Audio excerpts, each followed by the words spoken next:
Saluja aunty. Robin airport से सीधे Saluja aunty से मिलने के लिए जा रहा था। सलूजा आंटी ही थीं जिन्होंने अनाथ रॉबिन की शिक्षा की जिम्मेदारी अपने ऊपर ली थी। बात इतनी ही नहीं थी, वह हर साल उसकी चैरिटी में जाकर उसका जन्मदिन बड़ी धूमधाम से मनाती थीं। उसे और उसके अनाथालय के सभी बच्चों में तोहफे बांटती थीं। रॉबिन को अपने माता पिता के बारे में कुछ भी नहीं पता था।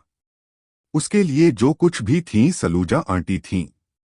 जब भी कभी वह बीमार पड़ता था और उसे किसी के प्यार भरे स्पर्श की आवश्यकता होती तो वह सलूजा आंटी को अपने सिरहाने पाता था। सलूजा आंटी के कारण ही वह पढ़ लिख सका। पिछले 5 सालों से अमेरिका में था।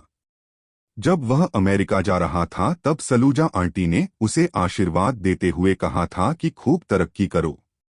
उनका आशीर्वाद फला भी था। वह एक अमेरिकन फाइनेंशियल बैंक का प्रेसिडेंट था। 2 महीने के बाद वह जेसिका से शादी करने वाला था। इसलिए शादी से पहले सलूजा आंटी का आशीर्वाद लेने भारत आया था। टैक्सी सलूजा आंटी के घर पर आकर रुकी। पैसे चुकाकर वह घर के भीतर गया। आंटी के गार्डन में अब पहले जैसी रौनक नहीं थी। जिन पौधों की सेवा वह बड़े प्यार से करती थीं, बिना सही देखभाल के मुरझा गए थे। रॉबिन को बहुत अजीब सा लगा।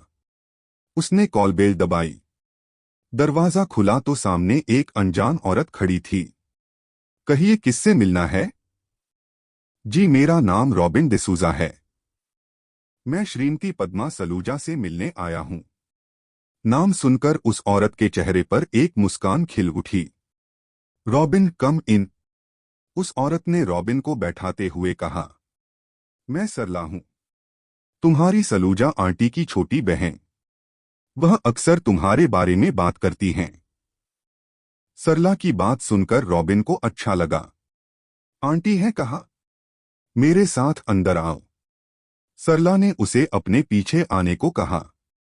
वह उसे लेकर एक कमरे में गई। रॉबिन ने देखा कि बिस्तर पर सलूजा आंटी लेटी हैं। वह बहुत बीमार व कमजोर लग रही थीं। सलूजा आंटी ने कुछ देर तक ध्यान से रॉबिन के चेहरे को देखा। फिर उनके चेहरे पर एक चमक आ गई। रॉबिन, तुम कब आए? उन्होंने अपनी बहन से उठकर बैठने की इच्छा जताई। सरला ने उन्हें तकियों का सहारा देकर बैठा दिया। रॉबिन ने पूछा, क्या हो गया आंटी? आप इतनी बीमार हैं? रॉबिन का सवाल सुनकर आंटी की आंखों में आंसू आ गए। रॉबिन उन्हें चुप कराने लगा। सरला ने बताया कि साल भर पहले वह फिसल कर गिर गई थीं। तब से ये हाल है। अब सरला ही उनकी देखभाल करती हैं। सरला रॉबिन के लिए चाय नाश्ते का इंतजाम करने चली गईं। रॉबिन सलूजा आंटी से बात करने लगा। आंटी उससे उसके जीवन के बारे में बहुत कुछ पूछ रही थीं। नौकरी कैसी चल रही है, खाना कौन बनाता है, अपना घर ले लिया कि नहीं। रॉबिन भी उन्हें हर सवाल का जवाब तफसील से दे रहा था। जब रॉबिन ने उन्हें बताया कि वह जेसिका से शादी करने वाला है तो जैसे वह अपनी बीमारी को भूल ही गईं। उन्होंने बाहें फैलाकर रॉबिन को गले लगा लिया। उसे आशीर्वाद देते हुए बोलीं, भगवान तुमको और जेसिका को सदा खुश रखे। सरला ने आकर बताया कि नाश्ता तैयार हो गया है, वह लेकर आ रही हैं। रॉबिन ने कहा कि वो तीनों लोग बाहर बैठकर नाश्ता करेंगे। उसने सलूजा आंटी को सहारा देकर व्हीलचेयर पर बिठाया और बाहर गार्डन में ले आया। नाश्ता करते हुए सलूजा आंटी की नजर अपने पौधों पर पड़ी तो वह उदास हो गई। रॉबिन से बोली, देखो, मेरे पौधे भी मेरी तरह मुरझा गए हैं। उनकी बात सुनकर सरला ने कहा, दीदी ऐसा क्यों कहती हो?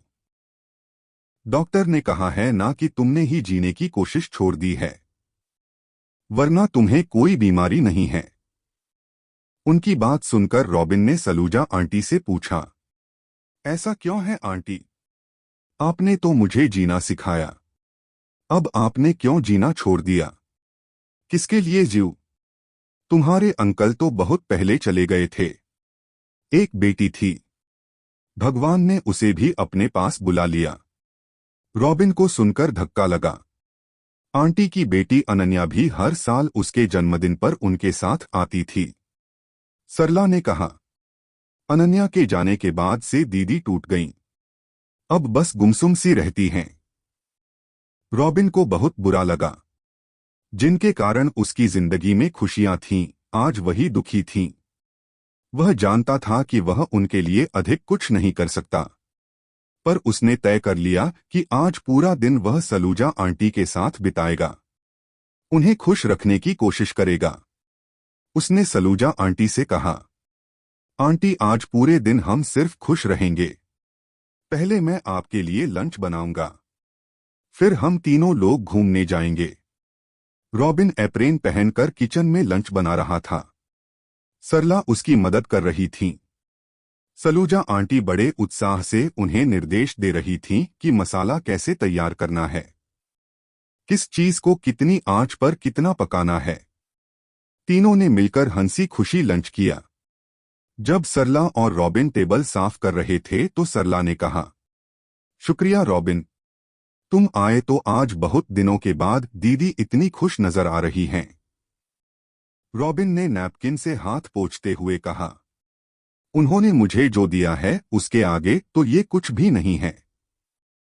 लंच के बाद रॉबिन ने टैक्सी मंगाई और तीनों बाहर घूमने गए। रॉबिन ने सलूजा आंटी और उनकी बहन के लिए कई तोहफे खरीदे। जब तीनों लौट कर आए तो रॉबिन के जाने का समय हो गया था।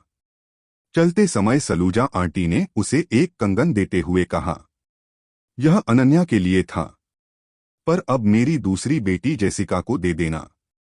दे दूंगा आंटी, पर आपको वादा करना होगा। अगले साल जब मैं जेसिका को लेकर आऊंगा तो आप दरवाजे पर उसका स्वागत करेंगी।